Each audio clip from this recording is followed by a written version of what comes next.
are recording now. Let me close all Yay. these windows so I can find my questions. Cindy, Amy, hello from Las Vegas, Rhode Island and Maine, right? Are you serious? Yes. I think we Cindy, might be as hot as Las Vegas right now, though. It is really hot here right now. I got a good vibe, Cindy, because, isn't Stephen King in Maine? Isn't that where everything happens? He is from Maine, and most of his movies are based in Maine. Yeah. And this is my first Comic-Con at home interview. So thank you so much. This is exciting. I go to Comic-Con every year. And of course, this year we're doing things that are completely different. So thank you both for speaking to me today. And also thank you to the Travel Channel, because I'm a huge fan of that channel and of your shows. This whole place just feels pretty awful, honestly. And I know that the family was terrified in this house. They were horrified. This house is so angry. It's making me feel angry. Like, I'm getting pissed off just even being in the presence of this house. Let's begin with Cindy. You discovered your abilities at a very young age. Tell me about that. The first experience I can remember having was at age 10. So I saw a dead girl, standing directly next to my bed in the middle of the night, and I was terrified. So I just remember pulling the covers over my head, and I pulled them back, and she was still there. So it was a horrifying experience. But it never left me. I think I tried to tell myself I had imagined it, right? Or that maybe it was just a dream, but it was so vivid, and it followed me my whole life. So when I really started to understand what was happening with me, then it all made sense. I mean, even after that, I started to, know when things were going to happen before they did. I could feel energy. I could read people. But it took me really until around 19 years old, when I met my first mentor, to start really processing some of the things that had been happening. And then I realized, no, I really did see that girl standing next to my bed. So it wasn't for me like, oh, at age 10, I'm a psychic medium. This is going to be my life. I really would never have imagined it at that age. But yeah, I mean, a lot of things, hindsight is 2020. So a lot of my experiences that were happening, over all those years when I was younger, now finally make a whole lot of sense.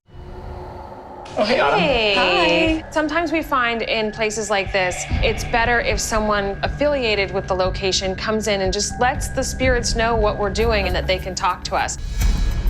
So right now we're going to try the spirit box experiment in the attic. The idea is I'll just say whatever I hear in here, but I have no idea what he's asking. Amy, recently you posted on social media, you're looking for haunted locations in Rhode Island. Have you got any good bites?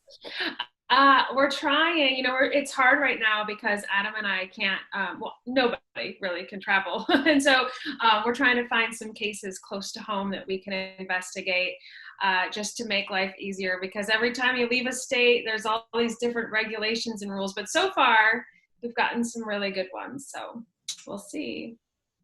And Cindy, you traveled the world seeking out other mediums. Who was the most fascinating you discovered? Oh boy.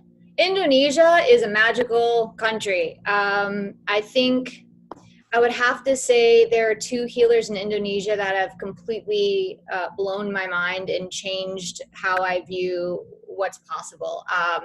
There's one named Kia Genghis Moyo, and then there's Ki Pranaliu, and just the way that they can manipulate energy is mind-boggling to me. I've seen people light paper on fire with their hands, and look, I'm skeptical too. So going into it the first time, I'm like, oh, that's a nice magic trick, and then I went back again a second time and filmed it from every angle, and it's amazing. So there's so much out there. There's so much, and I still have so much more learning to do and traveling to do, because I think in the West, we see things one way, but when you go to the Eastern, countries, they have a whole different methodology for connecting with spirit and using energy. It's fascinating.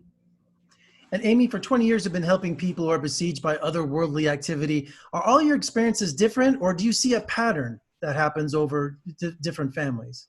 Actually, yes, we definitely are seeing patterns emerging as we investigate more. And I would say one of the biggest patterns we've noticed is that activity seems to escalate once you're more aware of it. And so, we've been helping a lot of families and businesses who, started to become aware of their hauntings, and their hauntings start to affect them. And it's almost like once that ghost sees that it's getting attention, it starts to act out more. And so that's probably one of the more prevalent things we've noticed in like family homes, and then also in some of these larger locations that have been investigated quite a bit.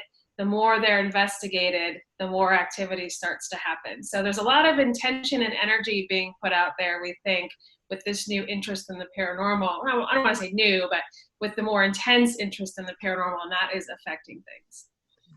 And without getting too personal, but what's the dating scene like for someone who's a medium or an investigator of the paranormal? That's got to be a really bizarre first date. Still single. No, I can imagine. No, seriously, it's interesting. I mean, I can imagine, like, if I were dating a medium and a psychic, I'd be like, are they reading my mind? You know, there's so it's interesting. You know, I don't know if that's why I'm single. I travel a lot. That makes it difficult, but it's weird. It's a little bit weird, you know, because then I can sense things too. And then I'm like, I see you, you know, and then that makes it weird. So I think the way it works for me, you know, I've been with my guy now for 8 or 9 years, and I think it's really, he doesn't believe in any of it. So I feel like that, you know, to him, he's like, whatever pays the bills, like literally that's his attitude, no matter what happens. He's been to events with me, he's been to appearances with me, he's seen strange things, but he's one of those people that he's very old school New England, just doesn't believe in any of it. So I think that's why we work. I may need to find a guy like that, Amy. I'm going to try that. You know, he has friends. I'm single too. I don't mind. I think a first date would be really incredible to go to a reading or a haunted house. I think that'd be a great first date. There you go. Paranormal matchmaking. Well, Cindy, Amy, thank you so much for talking to me today, and we'll catch your shows on the Travel Channel. Thank you for being at my first at-home Comic-Con interview, and when you have a chance, come visit us in Las Vegas. I know you're way over there in Rhode Island and Maine, but we'd love to have you.